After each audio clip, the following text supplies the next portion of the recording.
주님과 동행하는 삶이라는 제목으로 말씀 전할 때에 많은 은혜 받으시기 바랍니다.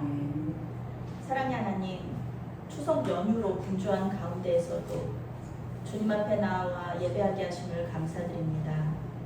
가족들과 함께 좋은 시간을 보내는 것도 좋지만 그러기에 앞서 주님의 말씀을 듣고 은혜 받으려고 나왔습니다. 주님께서 이 시간 말씀하여 주시옵소서. 레마의 말씀으로 받고 삶 속에서 승리하며 변화되게 하여 주시옵소서. 예수님의 이름으로 기도합니다. 아멘. 오늘의 핵심 주제는 주님과 동행하는 것이 가장 좋은 것이다.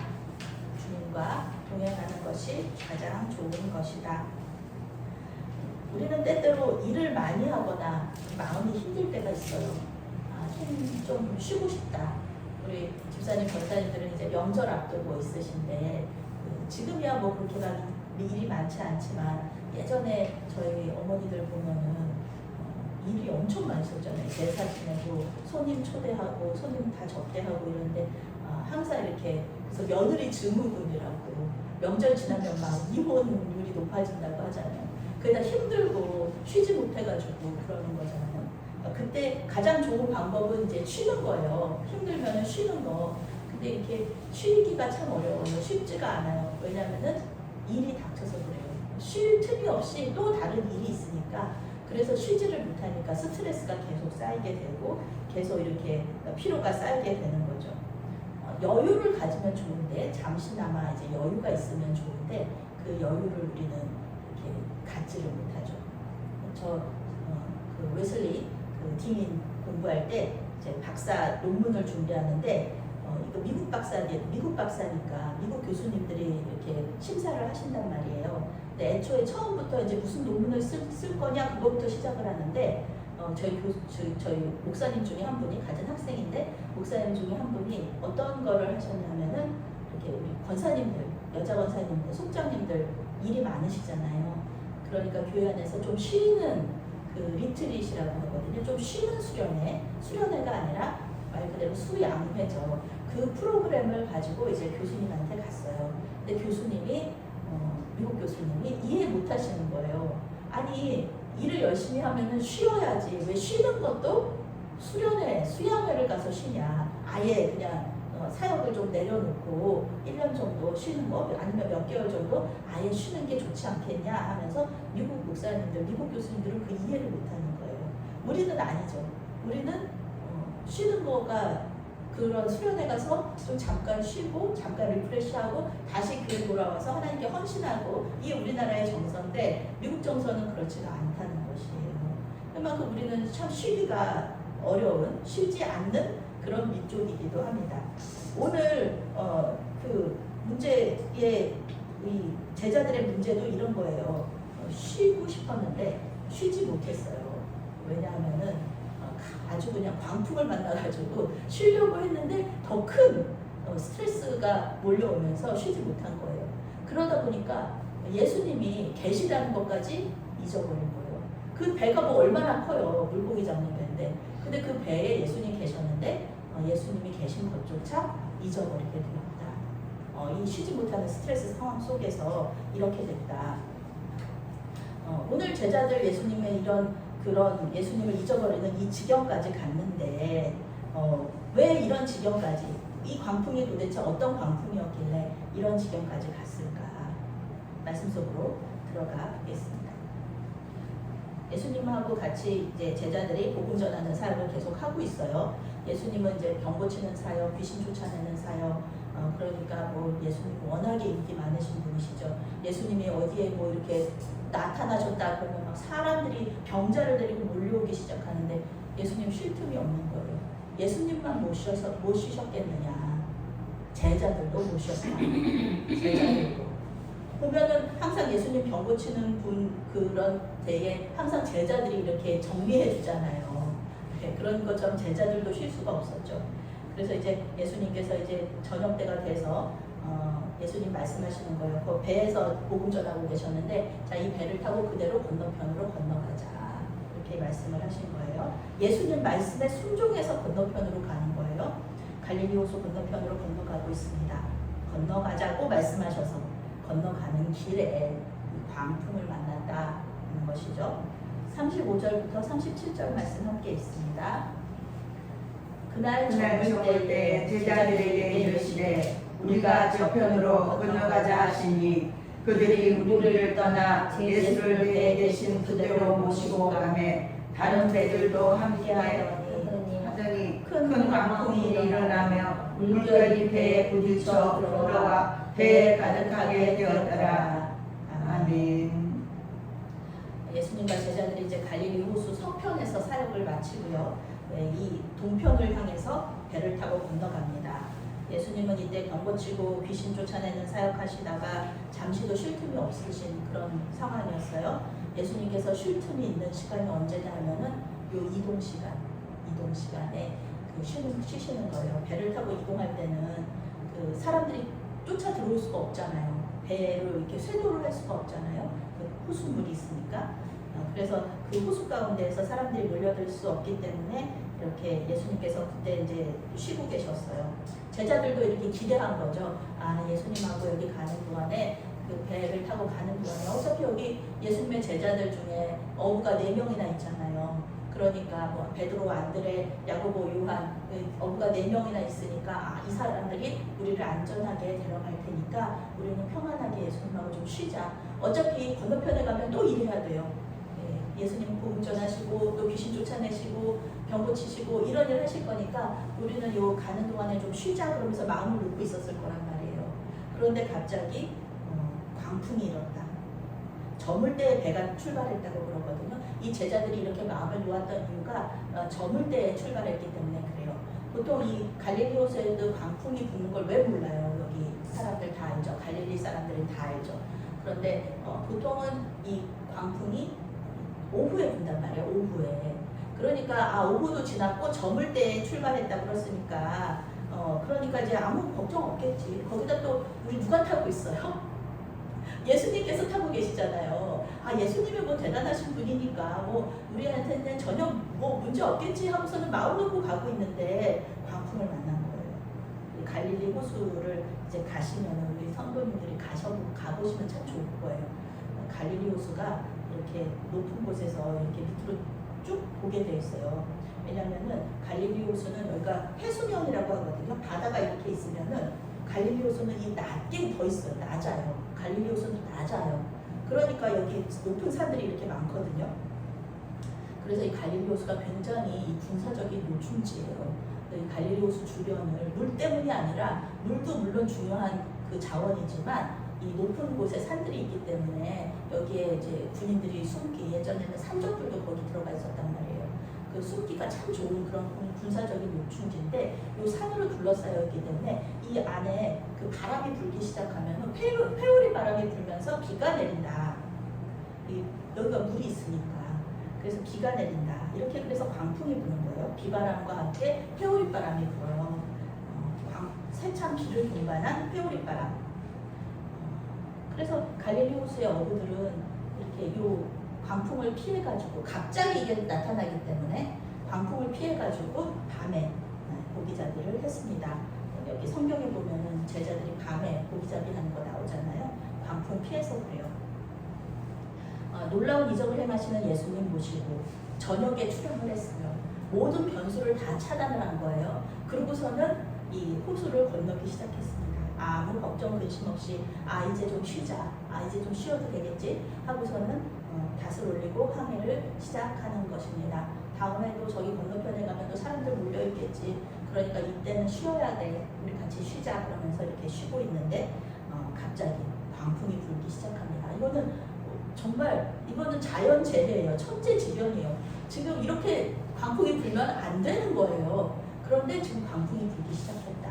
그러니까 이 사람들이 어떻게 생각하냐면은 예수님이 우리와 함께 계시다는 것을 잊어버렸어요.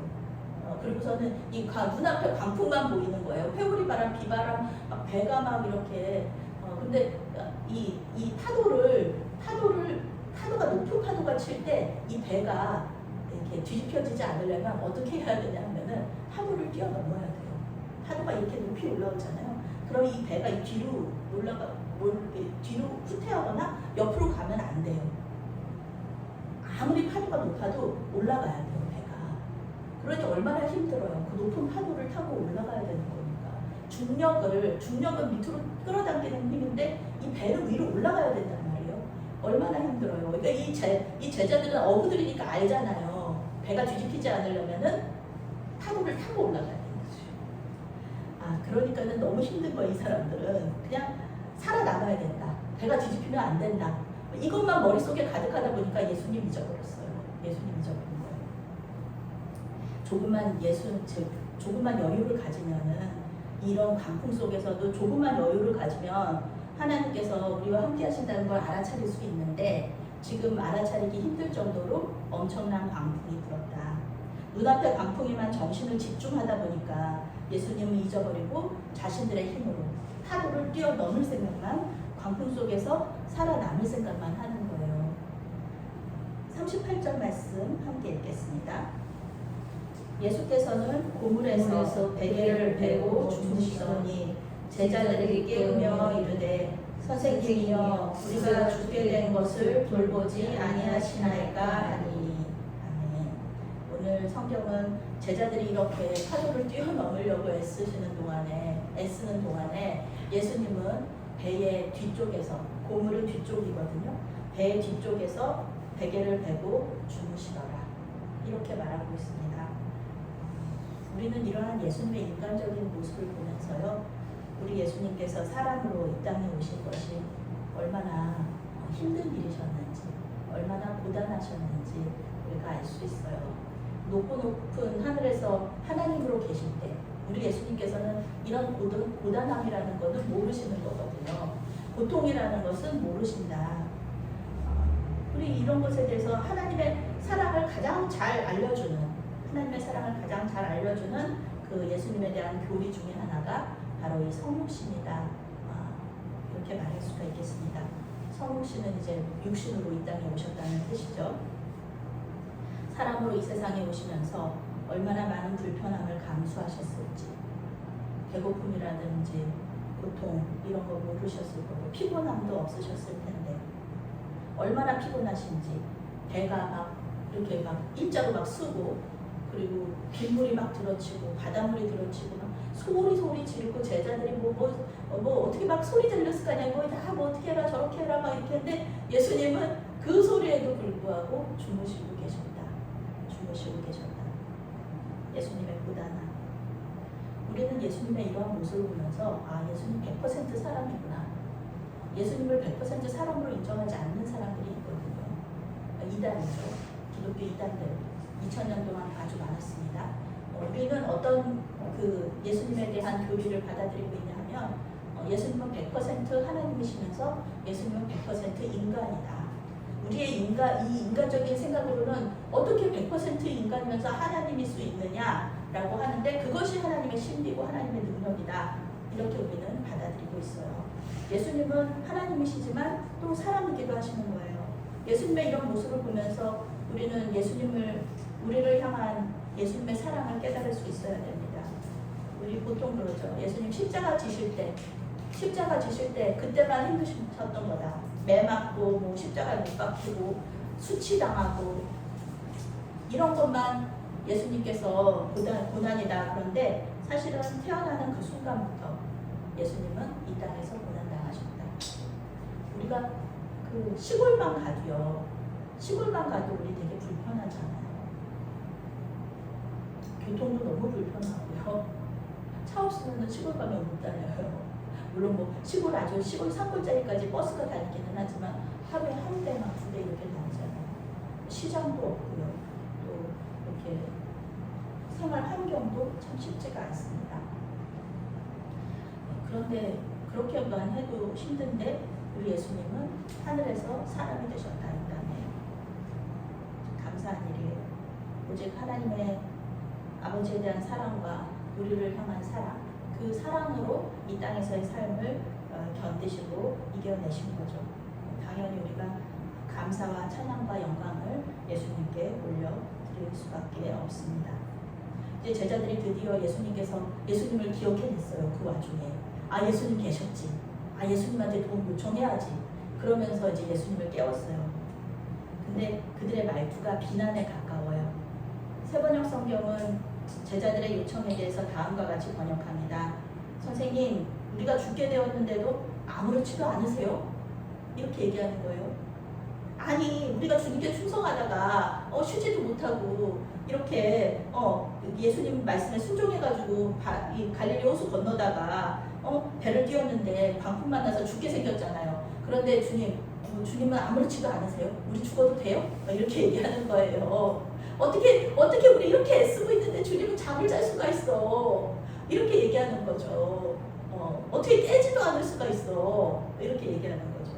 피곤하다고, 당신 피곤하다고, 그래 우리는 이렇게 힘든데 당신 피곤하다고 우리 도와주지도 않고 잠만 주무시는 게 말이 됩니까? 우리의 모습이죠. 우리 예수님한테 우리 이렇게 하잖아요. 주님, 엘리야가 이렇게 기도했어요. 하나님한테. 하나님, 제가 주님 앞에서 한 거는 주님께 충성하고 순종한 것밖에 없습니다. 그런데 제가 이렇게 지금 이세벨한테 쫓기도 백성들은 내 말대로 하나도 안 듣고 하나님 말씀에 순종도 안 하고 내가 지금까지 그렇게 애쓰고 하나님 말씀에 순종하고 이적을 보여주고 그랬는데 하나님, 백성들은 여전히 우상 숭배합니다. 저는 차라리 그냥 보물 속에 들어가겠습니다. 차라리 저는 그냥 이제 사역 안 하고 그냥 보물 속에 들어가겠습니다. 그런 거 마찬가지잖아요. 그래서 하나님께서 계속해서 이렇게 부르시는 것을 우리가 성경에서 읽을 수 있습니다. 사실 제자들은 이렇게 말씀 속에서 굉장히 훌륭한 제자들이거든요. 이분들이 예수님의 12제자, 한 명은 죽었지만 이제 11제자는 예수님을 끝까지 복음 전하다가 순교하잖아요. 되게 훌륭하신 분들인데 이 예수님의 부활 이전까지는 항상 이 제자들의 믿음 없음으로 인해서 악역을 맡으세요. 항상 악역을 맡아요, 이 제자들이. 예수님께서 죽으실 때 사실은 광풍이 불면 안 됩니다. 광풍 나중에 이제 나오지만 이 광풍 속에서 역사한 게 사단이 역사한 거거든요. 사단이 예수님의 쉼을 방해하고 제자들의 쉼을 방해한 거란 말이에요. 믿음을 흔들리는 건데 창조주 하나님께서 쉬고 계시는데 광풍이 불면 안 되죠. 예수님의 그 창조주 하나님의 잠을 깨우면 안 되는 겁니다. 그런데 방해를 한 거예요. 근데 광풍이 분다고 해서 사실 이 배가 뒤집힐 일은 전혀 없어요. 우리가 조금만 생각하면 알 수 있어요. 광풍이 분다고 해서 이 배가 뒤집혀서 예수님과 제자들이 물속에 빠져서 죽는다? 이거는 아닌 거거든요. 왜냐하면은 예수님은 지금 여기서 죽으시면 안 돼요. 지금은 그저 마가복음 4장일 뿐이잖아요. 예수님 여기서 죽으실 수 없다. 예수님은 어디서 죽으시냐 하면은 골고다 언덕에서 십자가에서 못 박혀서 죽으시는 거예요. 왜냐하면은 이게 구약 성경에 나와 있어요. 그 사람들이, 이 제자들이 얼마나 훌륭한 그 유대교 신자들인지 몰라요. 매주 그 안식일 회당에 가가지고 항상 말씀 듣는 게 메시아가 오실 것인데 메시아는 골고다 거기서 죽을 것이다. 대신해서 고난당해서 죽을 것이다. 항상 이걸 듣는 거예요. 맨날 들었어요. 그리고 그 메시아를 계속 기다렸단 말이에요. 그런데 메시아라고 고백은 하는데 여기서 예수님 죽을까봐, 자기 죽을까봐 막 걱정이 돼가지고 예수님을 원망한다? 이건 말이 안 되는 거거든요. 항상 말씀을 들었는데 정작 예수님하고 같이 이런 어려움에 겪었을 때 이 믿음을 보여주지 못한 거죠. 제자들도 마찬가지예요. 자기들 안 죽어요. 여기서는 죽지 않아요. 나중에 복음 전하다가 죽는 거지. 우리는 다 알고 있죠. 우리는 다 알고 있어요. 예수님을 메시아로 믿는다면, 항상 그렇게 말씀을 들었다면 여기서 예수님 죽지 않으실 것도 알았어야 합니다. 귀신을 쫓아내시는 것을 봤다면 광풍 속에서 역사하는 이 사단의 힘도 하나님께서 제어하실 수 있다는 것을 알았어야 되는 거예요. 그런데 제자들이 그렇지 못했죠. 또 제자들이 그런 거를 다 몰랐다고 할지라도 정말 많이 양보해서 광풍 속에서 예수님을 깨웠으면 안 되죠. 이왕 예수님을 깨울 거였다면 처음부터 예수님을 깨웠어야죠. 자기들이 할 수 있는 힘껏 다 한 후에 안 될 것 같으니까 예수님을 깨우면 안 되는 겁니다. 처음부터 예수님을 깨웠어야 됩니다. 자기들의 이 무능력에 대한 불안이 되게 심했던 거예요. 아, 이거 진짜 안 되네. 우리 힘으로는 우리 먼저 내 힘으로 한번 해봐야지. 그러다가 내 힘으로 안 되네. 어떡하지? 이거 큰일 났네. 이거 더 이상 이거 내가 할 수 있는 일이 없네. 그러면 이제 두 손 들고 예수님 앞에 나와서 주님 용서해 주세요로 가야 되는데 이 불안이 예수님한테 비난으로 나타난 거예요. 비난. 심리적인 어떤 방어 기제죠. 심리적으로 불안정하니까 예수님한테 비난으로 나온 거예요. 예수님은 잘못하신 것이 없습니다. 제자들에게 비난받으실 이유가 없어요. 예수님은 야고보 사도는 이렇게 말합니다. 너희가 얻지 못하는 이유는 구하지 않아서다. 이렇게 말해요. 기도하지도 않으면서 구하지 않으면서 하나님 왜 안 주세요? 이렇게 말할 필요는 없다는 겁니다. 내가 하나님 앞에 먼저 구해야지. 하나님 구하라 그러셨거든요. 구하라. 그럼 내가 준다. 하나님의 약속이에요. 이렇게 말할 수 있어요. 하나님 구하라 그러셔서 구했는데 왜 안 주십니까? 이렇게 말할 수 있는 거지. 뭐 처음부터 구하지도 않으면서 하나님한테 하나님 다 알아서 하시겠지. 왜 안 주십니까? 물론 우리가 구하지 않은 것까지도 하나님께서 이렇게 다 주실 때도 있어요. 우리가 너무 힘이 없고 주님만 해도 우리가 우리에게 주실 때도 있어요. 그런데 때때로 하나님은 보통은 하나님은 고백을 듣고 싶어 하세요. 믿음의 고백. 하나님께서 반드시 주신다. 이것을 믿고 하나님 이걸 주세요라고 얘기하는 걸 듣고 싶어 하신단 말이에요. 그래서 깨웠어야 되는데 이렇게 깨우지 못하지 않았다. 예수님은 이 사건들을 통해서 제자들에게 자신의 하나님 되심을 나타내세요. 알려주고자 하세요.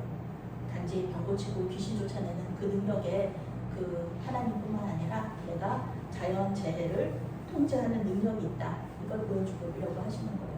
우리 예수님은 마귀 사탄이 아무리 우리를 이렇게 괴롭힌다고 해도 우리의 잘못된 선택이 우리의 삶을 엉망으로 만든다고 해도 하나님께서는 그것을 다 질서정연하게 정리하시고 다스릴 수 있는 능력이 있는 분이세요.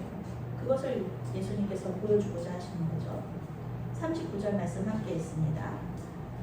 예수께서 깨어 바람을 꾸짖으시며 바다로 이르시되 잠잠하라 고요하라 하시니 바람이 그치고 아주 잔잔해지더라. 아멘. 우리 예수님의 자비하심이 여기 다시 나타나요.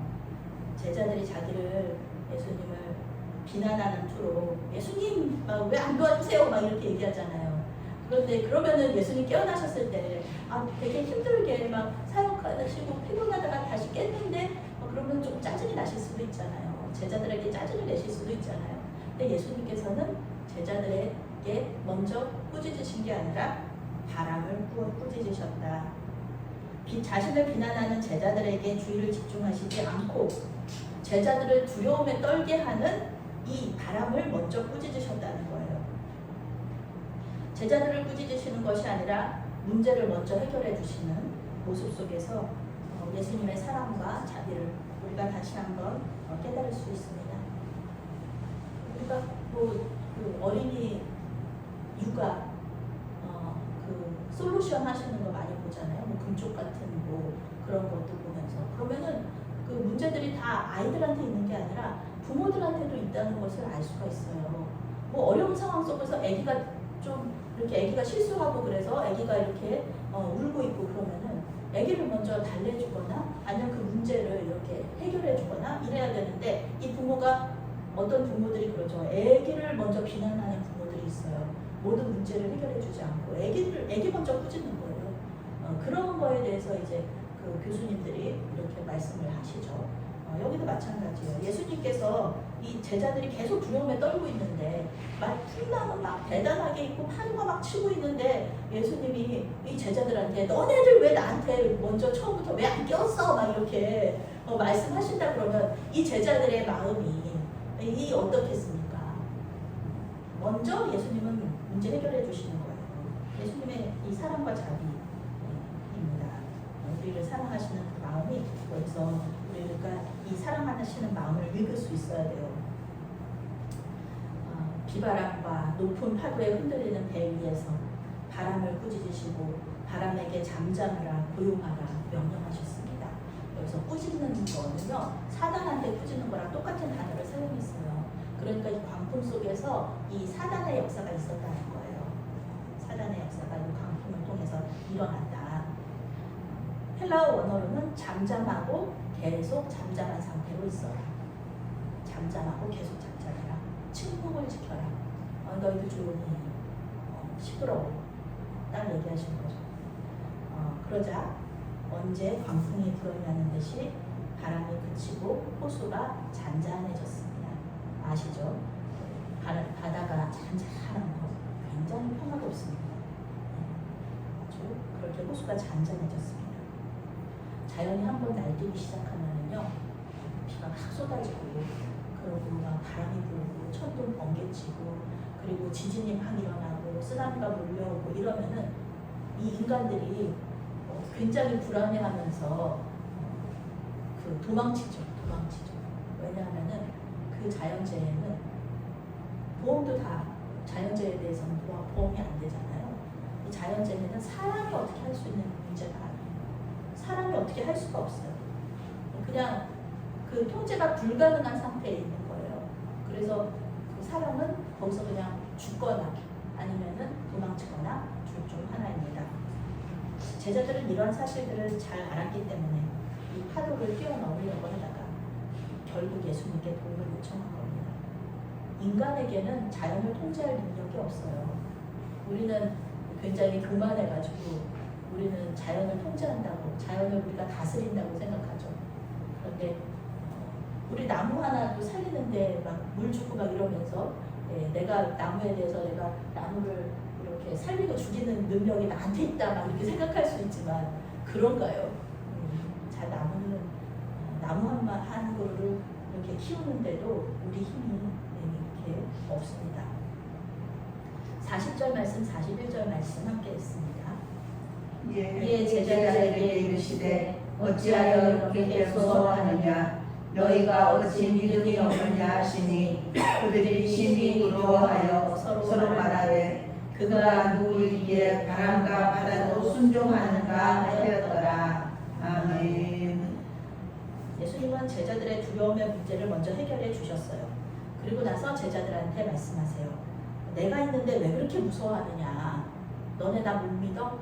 이렇게 말씀하신 거예요. 너네 나 못 믿어? 이렇게 말씀하시는 거예요. 아직도 나 못 믿어? 이렇게 말씀하시는 거예요. 나랑 같이 그렇게 많은 시간 보냈잖아. 내가 병 고치는 것도 봤고 또 내가 귀신 쫓아내는 것도 봤잖아. 내가 죽은 사람도 살리는 것도 봤잖아. 그런데 나 못 믿어? 내가 만약에 물에 빠져서 죽을 수도 있어요. 배가 뒤집혀서. 상관없어요. 예수님 다시 살려주시는데. 예수님 다시 살려주시는데 왜 무서워하느냐. 제자들은 그런데 이게 못 본 게 있어요. 이 못 본 게 뭐냐면은 이 자연을 통제하시는 걸 제자들이 아직 못 봤어요. 자연을 통제하는 분은 하나님 한 분이시란 말이에요. 그런데 이 제자들이 자연 통제하실 걸 못 봤거든요. 예수님. 근데 지금 보게 되는 거예요. 예수님은 그 호수에 불어닥친 그 광풍 그것과 함께 제자들의 마음속에 있던 흔들리는 믿음, 이런 광풍과 같은 어려운 상황 속에서 이 믿음이 흔들리는 것, 그것을 하나님께서 보신 거예요. 두 가지를 다 잔잔하게 해주십니다. 호수가 잔잔해진 걸 보면서 이 제자들의 마음도 잔잔해진 거예요. 흔들리는 믿음이 다시 제자들을 찾았다. 이 제자들은 광풍 속에서 느꼈던 두려움보다 더 큰 두려움을 느끼게 됩니다. 예수님이 다시 보이는 거예요. 자기들도 들은 거가 있거든요. 안식일마다도 들은 게 있거든요. 자연을 통제하시는 분은 하나님밖에 없다. 시편에서 계속 말씀하고 있는 게 그거거든요. 그러니까 이 예수님이 그냥 선생님이신 줄 알았는데, 그냥 메시아신 줄 알았는데, 이분이 하나님의 능력을 가지고 계시는구나. 그러면서 굉장히 놀라운 거예요. 똑같은 두려움, 두 개의 두려움이 나옵니다. 제자들이 광풍 속에서 느꼈던 두려움과 예수님이 자연을 이렇게 통제하시는 것을 보면서 느낀 두려움, 두 가지 두려움에 휩싸였는데 개역개정 성경은 두 단어를 같은 두려움으로 번역했어요. 그런데 이 원어는 전혀 달라요. 광풍 속에서 느꼈던 두려움은 원어로 데일로이, 이거는 비겁한 두려움, 인간적인 두려움이고요. 바람을 잔잔케 하신 예수님을 보고 느낀 두려움은 원어로 포베오라고 합니다. 포베오, 하나님의 임재 앞에서 느끼는 두려움이에요. 우리 하나님이 정작 이 자리에 나타나시면 여러분들 어떻게 하실 거예요? 하나님한테 지금까지 떼쓰듯이 하나님 있으면 이럴 수가 있어요? 뭐 이렇게 얘기할 수 있을까요? 안 되죠. 하나님 앞에서는 그냥 엎드릴 수밖에 없는 거죠. 두려우니까, 무서우니까, 놀라니까. 그런 임재 앞에서 느끼는 두려움. 말 한마디 하면 못할 거예요. 완전히 굳어가지고. 그런 두려움에 처해 있었다는 거죠. 제자들은 물론 아직 예수님과 그분의 능력에 대해서는 잘 몰라요. 부활하신 예수님을 만나고 성령 받은 이후에 그때 주님을 더 알게 되고 주님에 대한 그 두려움, 그리고 죽음에 대한 두려움, 거기서 이제 벗어나게 됩니다. 그가 누구이기에 바람과 바다도 순종하는가? 저 사람 누구야? 저 사람 대단하네. 자연을 통제하실 수 있는 분은 창조주 하나님 외에는 없다는 것을 이제 시편을 통해서 매주 들었지만 예수님과 창조주 하나님 연결시키지 못했는데 이런 사건들을 통해서 점점 예수님에 대해서 알게 되는 거죠. 오늘 광풍 속에서 두려워하는 제자들의 모습 속에서 우리의 모습을 볼 수 있습니다.